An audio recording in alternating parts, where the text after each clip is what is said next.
Hello friends, कैसे आप सब लोग। आई होप आप सब अच्छे होंगे और अच्छे से आपकी स्टडी चल रही होगी। तो आज मैं आपके साथ नया वीडियो डिस्कस करने वाला हूं, जहां पे हम बात करेंगे भोटिया जनजाति के बारे में। इससे पहले मैंने आपके साथ जौनसारी जनजाति हो गया, थारू जनजाति हो गया, इसके बारे में डिस्कस किया था। साथ ही उसके बारे में भी बताया था कि केंद्र सरकार के द्वारा एक समिति बनाई गई थी 1965 में, लोकर समिति, जिसने उत्तराखंड की 5 जनजातियों को या 5 जातियों को या 5 समुदायों को जनजाति का दर्जा दिया गया था, जिसमें से सर्वाधिक जनसंख्या जो है वो थारू जनजाति की है। फिर आती है जौनसारी जनजाति और हम फिर बात करने वाले हैं भोटिया जनजाति के बारे में। तो आज के वीडियो में हम यही बात करेंगे भोटिया जनजाति के बारे में। ठीक है, तो क्या क्या इनके ट्रेडिशंस क्या क्या हैं, या किस तरीके से ये यहाँ पे इनका खान पान क्या होता है, किस तरीके से इनकी कुछ इम्पोर्टेंट सामाजिक व्यवस्थाएं जैसे है, ठीक है, धार्मिक व्यवस्था हो गई। तो मतलब कुल मिला के इनकी परंपराएं और जो ट्रेडिशंस वगैरह जो है उनके बारे में बात करेंगे, जहाँ से डायरेक्टली हर बार एग्जाम में क्वेश्चन बनकर आता है।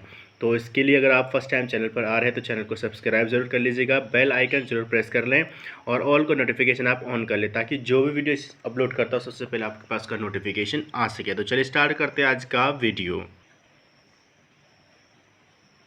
तो हम बात कर रहे हैं भोटिया जनजाति के बारे में। भोटिया जनजाति जो है वो आपके मुख्य रूप से पिथौरागढ़ हो गया, चमोली हो गया और उत्तरकाशी क्षेत्र में निवास करती है, जिसमें सबसे ज़्यादा जो है वो चमोली क्षेत्र जिले में निवास करती है। ठीक है, तो भोटिया जनजाति जो है वो स्वयं को किरात का वंशज मानती है। किरात, किन्नर, यक्ष, गंधर्व, ठीक है, अनेक उपजातियों के बारे में आप प्रागैतिहासिक इतिहास जो है उत्तराखंड का, उसमें आपको पढ़ने के लिए जनजातियाँ मिलती हैं।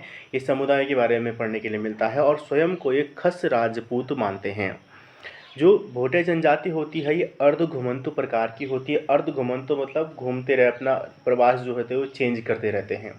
महान हिमालय की सर्वाधिक जनसंख्या वाली जनजाति जो है वो आपकी भोटिया जनजाति है। डायरेक्टली क्वेश्चन पूछा गया है कि महान हिमालय की सर्वाधिक जनसंख्या वाली या सर्वाधिक आबादी वाली जो समुदाय है वो कौन सी जनजाति है, कौन सा समुदाय है, वो आपका भोटिया समुदाय है। और अर्ध घुमंतु मतलब होता है ये घूमते ही रहते हैं, यानी कि अपना ऋतु प्रवास इनमें होता है, यानी कि ऋतु के हिसाब से अपना जो आवास होता है चेंज करते जाते हैं। गर्मियों के समय ये महान हिमालय क्षेत्र में चले जाते हैं, और जैसे सर्दियाँ होती है महान हिमालय क्षेत्र में जब बर्फ़ गिरती है तो ये फिर अपने नीचे अपने घरों की तरफ, ये अपने मूल निवास की तरफ आ जाते हैं। साथ ही जैसे कि अलग अलग जगह पर जाकर ये क्या होता है कि जो स्थानांतरण खेती इसको बोलते हैं, या झूम खेती जो बोलते हैं, उसे भी इनके ये करने का इनमें परंपराएं पाई जाती है। तो इसलिए इनको अर्ध घुमंतु जाति कहा जाता है, ठीक है, जनजाति कहा जाता है।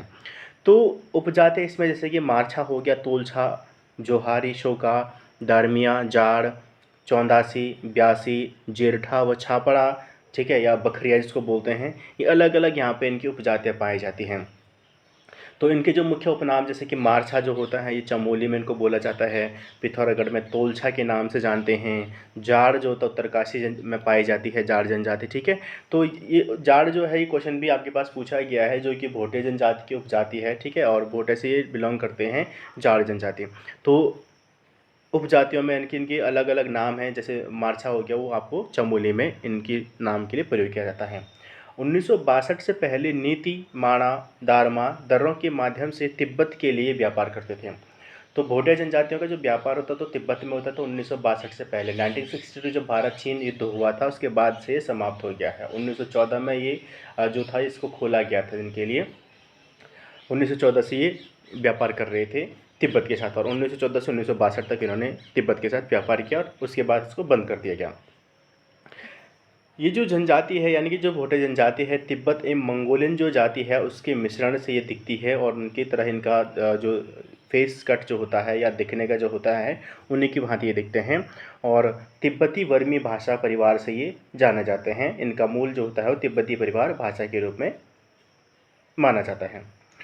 तो जो ये आपके जैसे कि उत्तरकाशी के जैसे उत्तरी भाग में जो आपका होता है कि भागीरथी जो होगी, भागीरथी, विष्णुगंगा, नीति, जाड़ गंगा, ब्यास, जोहार, चौंदस आदि घाटियों में तथा वृहद हिमालय के क्षेत्रों में ये लोग निवास करते हैं।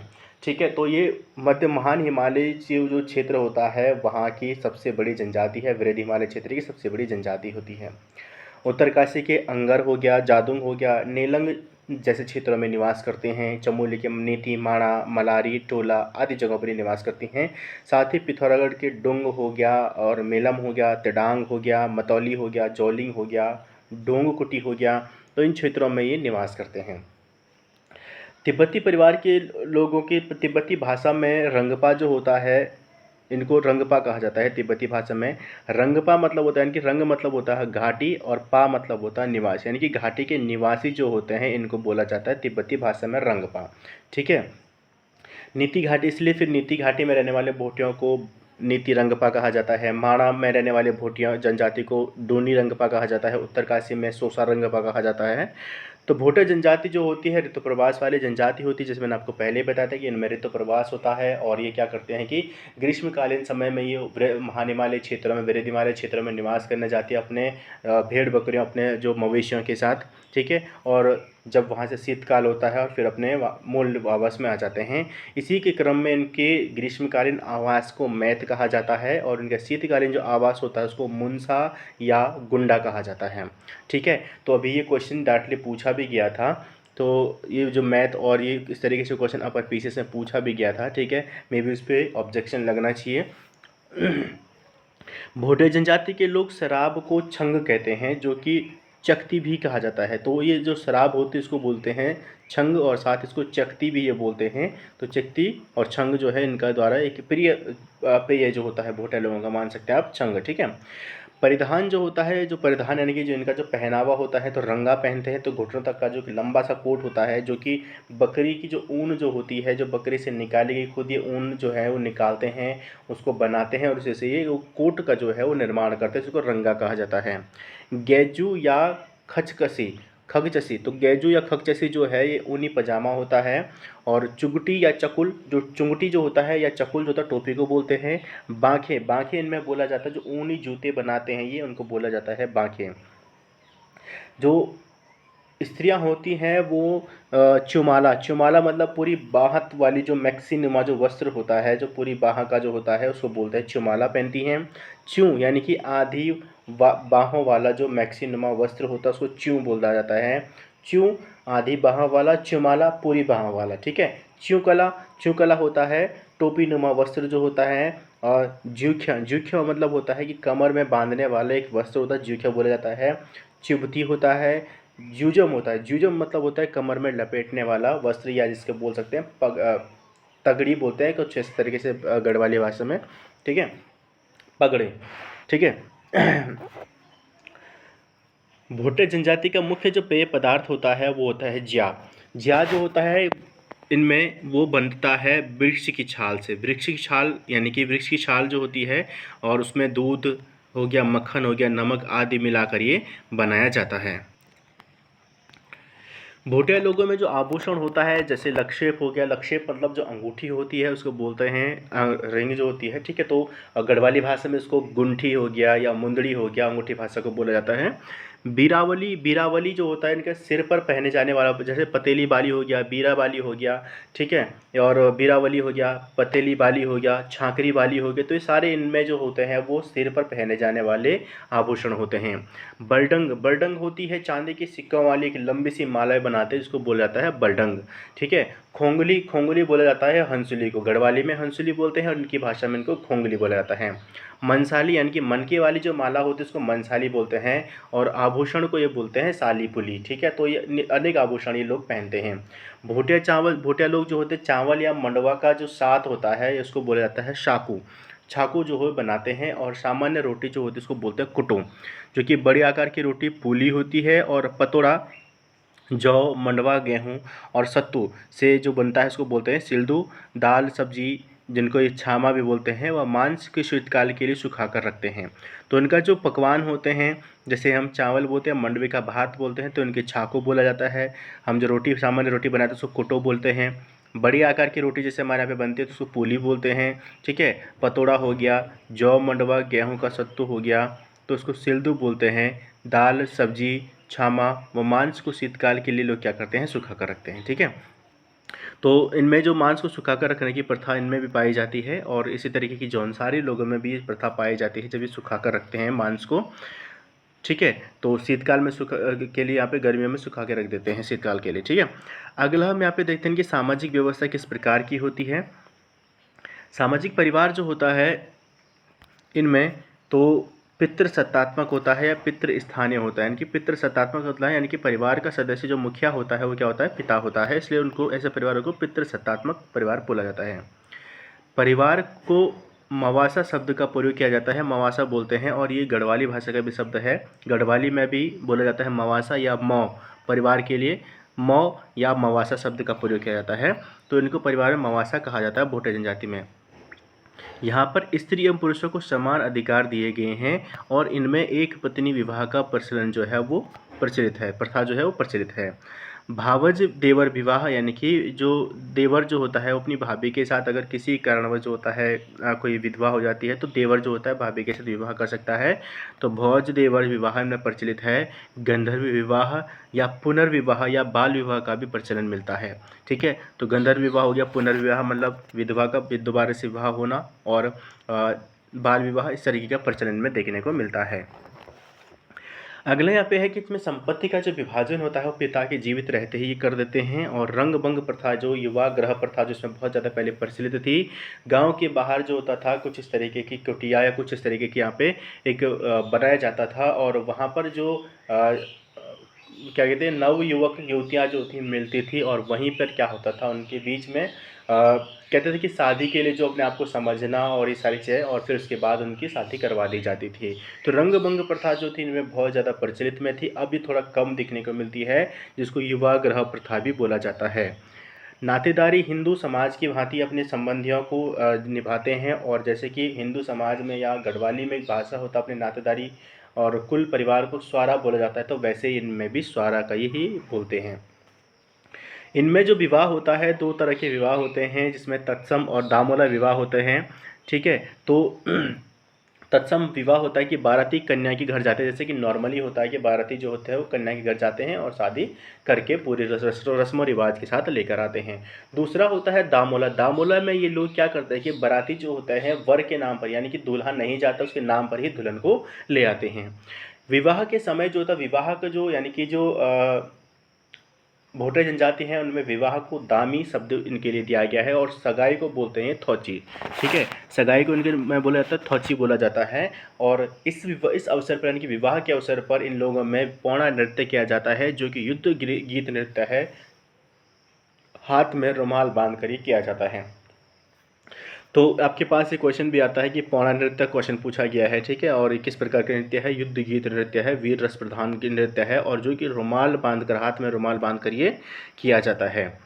नेक्स्ट जो होता है यहाँ पे कि इनकी धार्मिक व्यवस्थाएं जो होती हैं, तो ये जो होते हैं ये भूमयाल देवता जो होते हैं, यानी कि भूमि के देवता हो गए भूमयाल देवता, ग्वाला, कैलाश पर्वत, नंदा देवी, हाथी पर्वत, द्रोणगिरी पर्वत आदि की पूजा करते हैं, और बैग रंग चैम आदि देवताओं की पूजा करते हैं।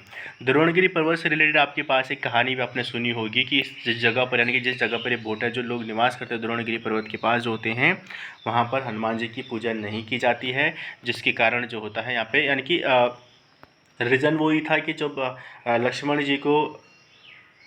जी जब मूर्छित हुए थे, तो जब हनुमान जी संजीवन बूटी लेके आए थे, तो ये द्रोणगिरी पर्वत को ये लोग जो भोटिया लोग जो थे भगवान की तरफ पूछते हैं, देवता की तरफ पूछते हैं, और हनुमान जी उसको पूरा का पूरा उठा के लेके आ गए थे, जिससे उनकी जो आर्थिक जो होती है वो इसी चीज़ों से मिलती है, जो जड़ी बूटियाँ होती हैं वो वहीं से लेके आते हैं, तो उसको भगवान की तरह यहाँ पे लोग पूजा करते हैं, और इसलिए यहाँ पे अभी भी हनुमान जी की कहते हैं कि पूजा नहीं की जाती है। बुग्याल में चरने वालों की रक्षा के लिए जो होते हैं, यानी कि बुग्याल में जो चरने वाले पशु जो होते हैं उनकी रक्षा के लिए घंटाकर्ण देवता हो गया, सिद्धवा विधवा हो गया, इनकी पूजा करते हैं। पशुओं का पता लगाने के लिए इनमें साईं देवता की पूजा की जाती है।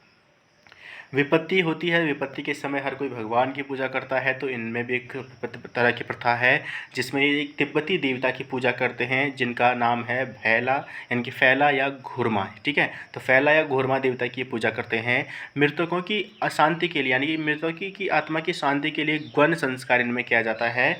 तो भोटिया जो लोग होते हैं उनमें नवजात बालक जब होता है, जब वो 3 माह का होता है, तो उसके लिए एक भूमो संस्कार किया जाता है। ठीक है, जैसे कि उत्तराखंड हिंदू रीति रिवाज में 16 संस्कार होते हैं। ठीक है, तो उसी तरीके से इनमें एक संस्कार होता है, बालक के 3 माह पूरा होने पर भूमो संस्कार यहाँ पे किया जाता है।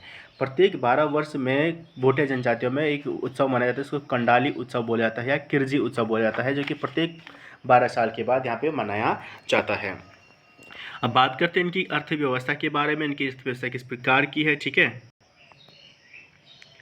तो इनकी अर्थव्यवस्था का हम यहाँ पे बात करें तो इनकी मूल रूप से जो ये लोग कृषि, पशुपालन, व्यापार इसमें ही ये अपना गुजारा करते हैं। कृषि करते हैं, पशुपालन करते हैं और व्यापार या ऊनी वस्त्र की दस्तकारी जो होती है, उन्हीं वस्त्रों को जैसे कि शॉल हो गया, ठीक है, और जैसे मैंने आपको बताया कि एक चौगान होता है उनमें जो पहनते हैं ये, तो एक लंबा सा कोट होता है, ठीक है, और शॉल वगैरह हो गया, पश्मीर जो जैसे कि सॉक्स वगैरह हो गई, टोपी हो गई, तो इस तरीके से क्या ऊन की का व्यापार भी करते हैं, उससे दस्तकारी करते हैं। पर्वतीय ढालों पर एक ग्रीष्मकाल में क्या होता है, सीढ़ीनुमा खेती इनमें की जाती है। और झूम खेती, जैसे मैंने आपको पहले बताया था कि झूम कृषि या स्थानांतरण किसी भी इसको बोला जाता है। कटिल विधि यानी कि वनों को साफ करके उसको खेती योग्य बनाया जाता है। कुछ समय जब तक वहाँ पे खेती होती है, जब तक उर्वरक तक उनकी बनी रहती है, फर्टिलिटी बनी रहती है, तब तक वहाँ पे खेती करते हैं। फिर उसके बाद कहीं से दूसरी जगह पर जाकर खेती करते हैं, ठीक है। तो इस प्रकार से झूम खेती इनमें पाई जाती है। भेड़, बकरी, जीबू जो होती गाय की तरह भांति एक जानवर होता है, जिसको ये पालते हैं। इसमें जो होता था पहले जो थे, एक विधि होती है गमैया विधि। गमैया विधि होती थी चीन और तिब्बत में व्यापार के लिए इस विधि का प्रयोग करते थे, जो कि नीतिमाणा हो गया, जोहार, दारमा, ब्यास जो दर्रे के जो के माध्यम से जो थे ये लोग मितुर की मध्यस्थता के लिए एक गम्या विधि का प्रयोग करते थे। गम्या विधि का मतलब होता था कि एक पत्थर के दो टुकड़े कर दिए जाते थे। वो एक मध्यस्थ यानी कि एक जो भी एक टुकड़ा एक व्यापारी के पास होता था और एक टुकड़ा दूसरे व्यापारी के पास होता था, सिर्फ एज ए सिंबल, ठीक है, प्रतीक के रूप में इसको रखा जाता था। और जब भी व्यापार होता था तो उसको दिखाकर ही इसमें व्यापार करते थे, ठीक है। तो इसमें तरीके से गम्या विधि का यहाँ पर प्रयोग करते थे। मनोरंजन में इन लोगों के बीच में जो तुबेरा जो था, रसिया गीत जो होता है तुबेरा, बाजू वीर रस प्रधान गीत जो होता है, तिमली सामाजिक विषय गीत होता है। इन सब में ये इनका मनोरंजन ये करते हैं। हुड़का इनका जो है, या हुड़के जो होता है, इसका इनका वाद्य यंत्र पर माना जाता है। अभिनी में हमने एक बात की थी जाड़ जनजाति के बारे में। तो जाड़ जनजाति जो होती है ये उत्तरकाशी के जो अंगर, नेलंग और जादोंग क्षेत्र में निवास करती है। जाड़ जनजाति स्वयं को जो होती है वो जनक का वंशज मानती है, स्वयं को जनक का वंशज मानती है। तो जाड़ से जनक, जौ से जौ आप याद कर सकते हैं इस तरीके से। तो इनकी जो भाषा होती है वो रोम्बा होती है। और ये लोग जो होते हैं वो बौद्ध धर्म में ब्राह्मण का कार्य करने वाले के जो होते हैं, जाड़ लोग जो होते हैं उनको लामा कहते हैं, ठीक है। तो परिधान इनका जो होता है, जैसे चोगा पहनते हैं, ठीक है, तो चोगा ही पहनते हैं। और इनके जो यानी कि जाड़ लोगों के जो प्रमुख त्यौहार होते हैं वो होते हैं आपके लोहसर और सूरगेन। सूरगेन जो होता है बसंत पंचमी को सूरगेन बोलते हैं, ठीक है। और एक क्वेश्चन डायरेक्टली पूछा भी गया है कि भोटा जनजाति की उपजाति कौन सी है, कुछ पेपर में पूछा गया क्वेश्चन है ये, ठीक है, डायरेक्टली पूछा गया है जाड़ जनजाति के बारे में।